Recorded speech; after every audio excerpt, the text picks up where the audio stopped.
Dimitri Pavlenko. 8h42, ça n'est pas Catherine Ney qui me contredira. La politique, c'est toujours une question de momentum. La seule volonté ne suffit pas. Il faut des circonstances particulières. Alors, question ce matin, aurons-nous assisté hier au moment européen de l'Ukraine? Emmanuel Macron, Olaf Scholz, Mario Draghi, tous les trois dirigeants des trois premières économies de l'Union européenne à Kiev hier, annonçant la bonne nouvelle au président Zelensky.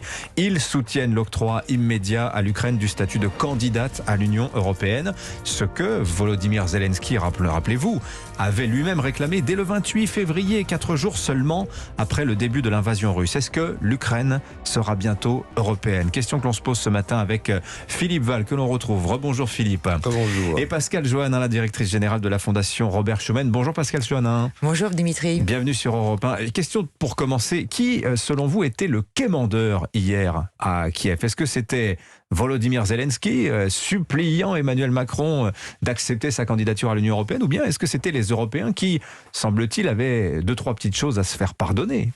Alors les deux, je pense qu'en effet le président de la République est allé à Kiev parce que en effet il y avait une ambiguïté sur un certain nombre de ses propos qui étaient peut-être justes sur le fond. En effet il faut humilier personne, mais le dire tel qu'il l'a dit en le répétant c'était quand même peut-être un peu too much, surtout quand on a un pays qui est agressé et qui se défend et qui se combat et qui combat pour sa liberté, qu'on soutient par ailleurs militairement. Donc il y avait une ambiguïté, donc il a essayé de la lever en disant voilà je viens, je vous l'ai promis, j'arrive, voilà. Et dans le même temps, Zelensky était bien content de voir, non pas seulement le président français, mais 4 chefs d'État et de gouvernement, ce qui montrait qu'il y avait... J'ai oublié le président roumain, vous avez raison. Le président roumain, et donc c'est important parce que ça voulait dire qu'il y avait quelqu'un aussi de l'Est, et que quand on voit cette fracture Est-Ouest dont on dit depuis quelques jours qu'elle s'agrandit parce que l'Est est très favorable à l'Ukraine et l'Ouest le serait moins, là en effet on avait une unité, et donc il y avait quand même une délégation européenne forte qui venait apporter en effet un soutien indispensable. Bon, la décision sera prise la semaine prochaine, mais c'est quand même 3 des plus importants États, plus la Roumanie, et donc là il y avait un symbole très fort. Est-ce que c'est un revirement de la part d'Emmanuel Macron, lui qui plaidait, je le rappelle, pour la création d'une communauté politique européenne qui se voulait une sorte d'antichambre un peu de luxe pour ces États qui prétendent entrer dans l'Union européenne, comme l'Ukraine ou même la Géorgie? Je rappelle quand même que la Géorgie, géographiquement, c'est plus proche de Téhéran que de Bruxelles. C'est de l'autre côté de la mer Noire. Oui. Alors oui, c'est pas forcément peut-être un revirement, mais il avait beaucoup à se faire pardonner. Et puis cette communauté politique européenne, mais ça n'a pas pris, il faut le dire clairement. Moi je suis allée, là je rentre de Pologne, de Riga et d'un tout nombre de pays. J'étais aussi en Roumanie, en Moldavie. Ils savent pas ce que c'est que la communauté politique européenne. Bon, ils ont bien compris que ça visait à retarder l'échéance. Voilà, c'était un concept peut-être qui aurait dû être précisé. Dans l'absolu, ça aurait pu peut-être marcher, mais ça n'a pas marché. Donc en effet, il faut qu'ils le mettent de côté. Et là, l'adhésion, c'est un calendrier qui se télescope formidablement pour Emmanuel Macron. Je rappelle que la France préside le Conseil de l'Union européenne jusqu'au 30 juin. Le Conseil européen, donc le dernier qui va avoir lieu sous la présidence française, c'est la semaine prochaine. Et puis on a aujourd'hui, puisque Mme von der Leyen a beaucoup voyagé cette semaine en Israël, en Égypte, pour essayer de trouver des contrats gaziers pour essayer de ne plus avoir ceux de la Russie, le collège de la Commission se réunit ce matin avec, en effet, l'avis, puisque c'est la Commission quand même qui donne un avis sur cette candidature qui a été très accéléré, parce que je rappelle, la guerre le 24, le dépôt de la candidature le 28, vous l'avez rappelé, 15 mars, Madame von der Leyen va à Kiev apporter le document qui est celui, il le renvoie très vite, le 9 mai, ils ont déjà jour symbolique de l'Europe. C'est un machin de plusieurs milliers de pages, le document. Et donc en 4 mois, en à peine 4 mois, alors que ça prend généralement plutôt 1 ou 2 ans, l'Ukraine et la Moldavie vont avoir certainement la semaine prochaine un ticket. Alors je raconte tout de suite, être candidat, c'est pas adhérer à l'Union européenne. Il reste candidat, ça peut prendre plusieurs années avant qu'il ne devienne État membre de l'Union européenne. Mais déjà, ils ont passé le stade d'être candidat à la candidature, parce qu'il y a aussi cette étape-là. Comment vous regardez, Philippe Val, ce déplacement? Sur un plan maintenant plutôt politique pour Emmanuel Macron, on en parlait avec Adrien Quatennens, mon interprétation personnelle, ma modeste interprétation, est que ce genre de déplacement à l'étranger en période électorale, il n'y a pas grand-chose à gagner, il y a plus à perdre éventuellement. Est-ce que ce sont les circonstances qui commandaient le déplacement, selon vous? Oui, ce sont les circonstances.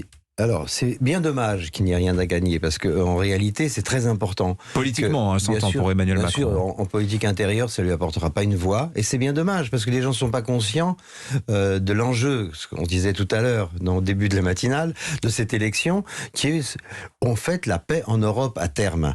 Donc, tout ce qui peut être fait par les Européens et par les leaders de l'Europe pour essayer de faire reculer Poutine est très important et très décisif. Historiquement, ça sera dans la colonne plus, si vous voulez.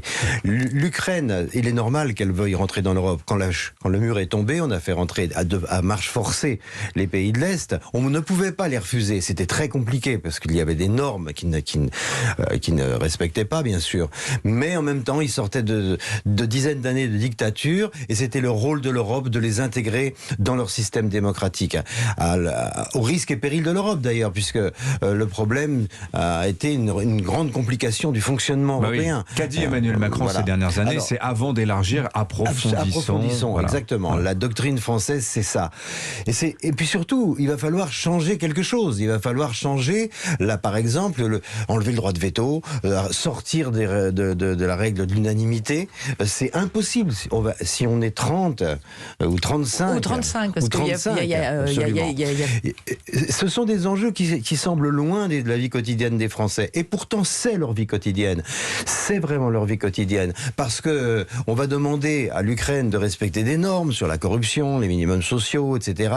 Mais ce sont nos normes qui sont consolidées par ça.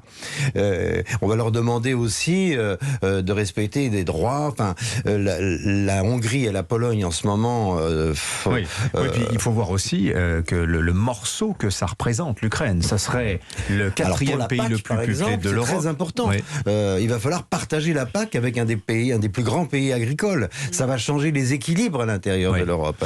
Oui, il y a aussi que là, on parle d'un pays qui actuellement est en guerre, à savoir que ce que l'on sait de l'économie ukrainienne, des rattrapages qui seront nécessaires, ça vaut jusqu'au 28 février. Depuis, c'est la guerre. Qu'est-ce qui va se passer? On sait par exemple, il y a des contrebandes d'armes gigantesques, à une échelle gigantesque en Ukraine. C'est ça qu'on va faire rentrer aussi dans l'Union européenne potentiellement, Pascal Johannin. Alors, encore une fois, ça va prendre très longtemps. Si la semaine prochaine, l'unanimité est adoptée, l'adhésion, le statut de candidat, il va y avoir en effet un processus qui va se mettre en place. Soyons clairs, l'Ukraine en guerre n'est pas en mesure aujourd'hui de consacrer du temps à la négociation et à remplir les papiers, puisque en effet la plupart des hommes et des forces vives du pays sont en train de lutter pour leur survie. Donc, et ça va prendre du temps. Et comme vous l'avez dit Philippe, il y a des chapitres, il y en a 35. On va commencer par ceux qui sont les plus difficiles et on va en effet prendre le temps qu'il faut. Alors si l'Ukraine répond... Les chapitres, ce sont les critères qu'il faut remplir. Critères. Alors il y a l'état de droit, la corruption, la politique agricole, budgétaire, économique, éducation, finance, etc. Donc tout ça va être gagné au un bloc législatif énorme à importer dans le droit ukrainien. Et ce qu'on appelle l'acquis communautaire, c'est-à-dire tout ce qu'on a construit depuis 1950 en Europe, le pays qui arrive en 2022, il a 72 ans de législation européenne à adapter, que ce soit pour l'agriculture, que ce soit pour le climat. On est en train de changer les règles climatiques. Donc tout ça doit être mis aux normes et c'est seulement à la fin des fins, quand l'Ukraine aura fait tout ça, qu'on posera la question de l'adhésion. L'adhésion, ça veut dire que les Ukrainiens devront dire s'ils veulent vraiment adhérer. C'est ce que les autres pays ont fait, c'est généralement par référendum. Mais nous, en France, il va falloir aussi qu'on fasse un travail, parce que je vous rappelle qu'aujourd'hui, dans la Constitution française, et depuis l'adhésion de la Croatie, tout nouvel élargissement suppose soit un vote des 2/3 du Parlement. Catherine Ney m'écoute, alors elle va se dire, voilà, comment on fait pour avoir 2/3 des votes, surtout si, en effet, un certain nombre de candidats NUP arrivent à l'Assemblée. Mais ça ne sera pas dans les 5 ans qui viennent qu'on fera la candidature de l'Ukraine. Oui, ou alors un référendum. Adrien Quatennens a dit tout à l'heure qu'a priori, ils étaient plutôt hostiles à l'idée d'un élargissement, parce qu'il dit, voilà... Oui, mais là c'est le quinquennat. Le quinquennat, oui. Je pense que pour l'Ukraine, ça prendra au moins 2 quinquennats, peut-être 3. Mais ce qui est intéressant, quelque part, ça pose la question de, faut-il, nous, Français, souhaiter un élargissement de l'Union européenne à l'Ukraine, la Géorgie, la Moldavie, et puis peut-être d'autres derrière qui seraient en droit de réclamer la même chose. On pense à l'Azerbaïdjan, par exemple. Parce que ce qui va se passer, concrètement, c'est que le barycentre de l'Union européenne, qui est déjà passé un petit peu à l'est depuis le départ des Britanniques, là, va véritablement glisser encore plus. Ah oui, mais vers l'Est. on est bien d'accord. L'Union à 6, c'était un club très occidental, catholique, germanophone. L'anglais n'était pas parlé dans l'Europe des 6. Ils se parlaient tous en allemand. Voilà. Donc, on est passé en effet à 27. 27 en effet avec un centre géographique qui s'est. Mais on a, comme l'a dit Philippe Val, on ne pouvait pas ne pas accueillir ces pays qui avaient été séparés par la guerre d'un coup de crayon. Mais vous dites on ne pouvait pas. Comme si l'Union européenne n'avait pas la quand main je dis sur on ces pouvait pas, questions. Contrairement à ce qu'on pourrait croire, c'était pas une question d'intérêt économique, c'était une question politique et morale. Politique et morale. Et là, c'est pareil pour l'Ukraine. Ils sont en guerre, agressés par un pays qui ne reconnaît pas vraiment la plupart des pays qui sont dans l'Union européenne parce qu'ils considèrent qu'ils étaient mieux du côté de Moscou et qu'ils ont perdu ce... Mais on dit qu'il n'y a pas d'union politique européenne. Mais je suis d'accord avec vous, Dimitri, tant que, de toute façon, alors je vais être clair, tant que l'Ukraine est en guerre, il n'y aura aucune avancée. Et donc il faudra que ce pays règle cette affaire et on peut l'aider militairement si on le souhaite comme on le fait aujourd'hui, mais il n'y aura pas de négociation qui s'ouvrira parce que nous n'avons pas intérêt à faire rentrer un pays en guerre. On a déjà Chypre qu'on a fait rentrer qui est divisé, donc il faudra régler un certain nombre de choses. Voilà. Je vais souligner quand même ce paradoxe, c'est qu'on dit en permanence l'Union européenne, union économique certes, mais ça n'est pas une union politique, ce serait le pas à franchir, nous disent les fédéralistes, ceux qui prônent davantage d'intégration. Or, on voit bien que ce ne sont que des circonstances politiques qui poussent à l'élargissement. C'est la réalité des choses, c'est des réalités historiques. On pourra faire crédit à l'Ukraine de nous avoir incité à accélérer la constitution d'une défense européenne. Il n'est pas trop tôt. Mais ça, c'est peut-être grâce à l'Ukraine qu'on va le faire. Mais pour répondre à votre question, a-t-on intérêt à l'élargissement ? Politiquement, évidemment, oui. Le monde, alors c'est très compliqué, mais il y a un monde démocratique, libéral, où les droits des gens sont respectés, la liberté d'aller et de venir, la liberté de la presse, liberté d'expression, la séparation des pouvoirs, c'est un mode de vie. C'est un mode de vie au quotidien pour les gens, une façon de se déplacer, de manger, de vivre, de s'aimer, d'aller. Bon, et ça, c'est une partie du monde. Elle a intérêt à se renforcer démographiquement parce que la partie qui n'est pas libérale, qui sont des dictatures, la Russie, l'Iran, la Chine, beaucoup de pays arabes, etc. Bon, ce sont des pays qui nous détestent pour ce mode de vie et qui sont politiquement hostiles à l'Europe. Donc, on a intérêt à s'agrandir démographiquement parce que la démographie, c'est le juge de paix de notre système politique. Oui, mais croyez-vous, Pascal Joannin, que les peuples qui composent l'Union européenne sont d'accord avec cela ? Vous souleviez la question du nécessaire référendum ou de l'accord parlementaire de 3/5, j'ai oublié comment ça s'appelle. 2 tiers. Merci.